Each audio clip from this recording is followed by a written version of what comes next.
Conservative MP sounds alarm over liberal manipulation at Anti-Extremism conference. At a recent National Security and Anti-Extremism conference, a conservative member of parliament delivered a sobering address that pulled no punches. With over 20 years of hands-on experience combating terrorism and extremism both at home and abroad, the MP offered a sharp critique of what he sees as a deeply troubling trend. Canada's institutions, under the leadership of Prime Minister Mark Carney and the Liberal Party, are being overtaken by ideology and political manipulation. These shifts, he warned, threaten not only national security, but the very core of Canadian democracy. He opened his remarks by affirming his loyalty to Canada, emphasizing that he was born and raised in Calgary and has dedicated his career to public service, from advising former governments on foreign policy to conducting critical national security research. Yet, despite the gravity of his work and its international recognition, he noted that many of his findings, particularly those pointing out specific extremist threats, were instantly met with online outrage and accusations of disloyalty. This, he argued, reflects a growing intolerance for truth in Canadian discourse. The MP didn't mince words when addressing the backlash that often follows attempts to identify extremist threats within Canadian society. Instead of engaging in good faith debate, detractors prefer to smear and silence, often branding whistleblowers and researchers as politically biased or agents of foreign agendas.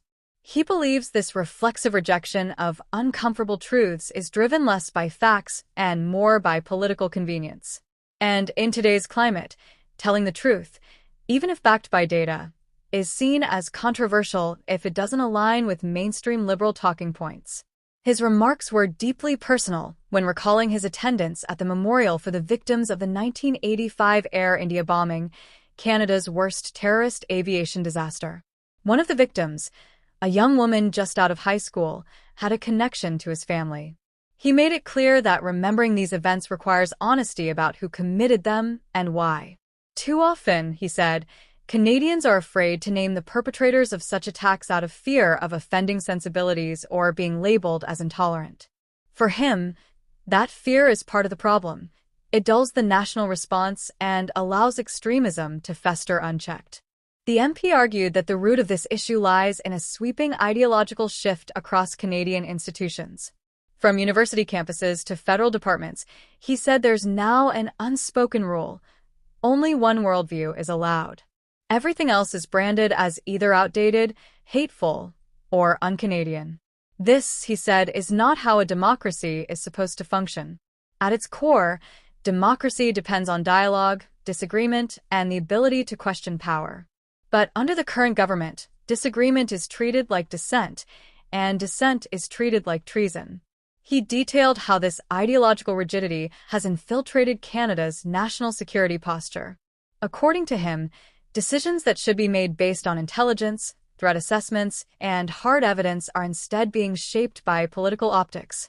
In some cases, security agencies have appeared to follow the lead of media headlines rather than internal reports. This blurring of lines between governance and media-driven narratives, he warned, undermines the credibility and effectiveness of Canada's security apparatus.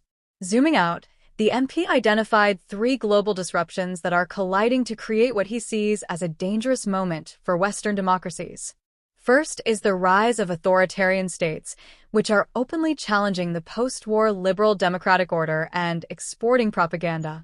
Second is the rise of populism, which, on both the left and right, has polarized the public, replacing civil dialogue with tribalism and outrage.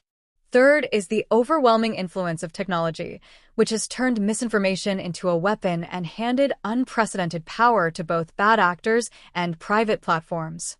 These factors, the MP explained, have created fertile ground for manipulation. Populism, in particular, has become a tool for political leaders to stoke division, using outrage to silence critics and galvanize support. But rather than calling it out, Canadian institutions seem to bend to it. The result is mob politics, where truth is secondary to emotion and justice is reduced to hashtags. And in such a landscape, it becomes nearly impossible to have serious discussions about real, imminent threats to national unity and safety. Despite these bleak observations, he expressed cautious optimism. He highlighted the growing presence of what he called truth-tellers, independent journalists, academics, and security analysts who continue to challenge the mainstream narrative. These people, often dismissed or ignored by legacy media, are starting to reshape public debate, offering a more grounded and evidence-based view of Canada's internal security challenges. He was particularly encouraged by recent national security releases that, for the first time in years, have clearly identified extremist groups by name. But he also warned that these small victories won't be enough without political courage.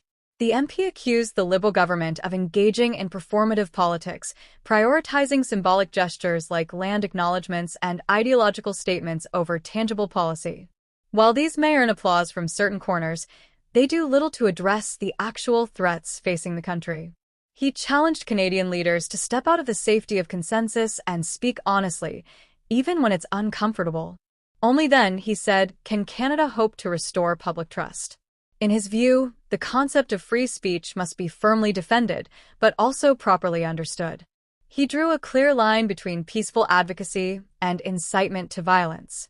If political rhetoric crosses into calls for terrorism or hatred, it must be condemned unequivocally.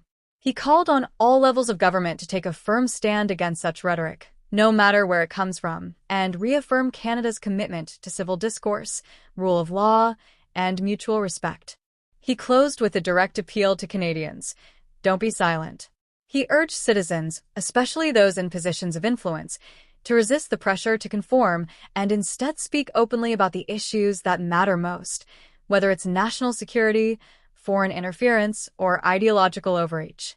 He warned that the path forward won't be easy, but that surrendering to silence is far worse. Canada, he argued, is at a crossroads. One path leads to complacency and further erosion of democratic values. The other, though more difficult, leads to renewal. In the end, his message was not simply a critique of the current government, it was a call to action.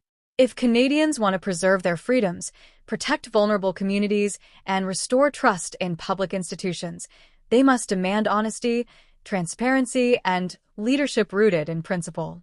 Otherwise, the Canada they believe in may slowly fade into something unrecognizable.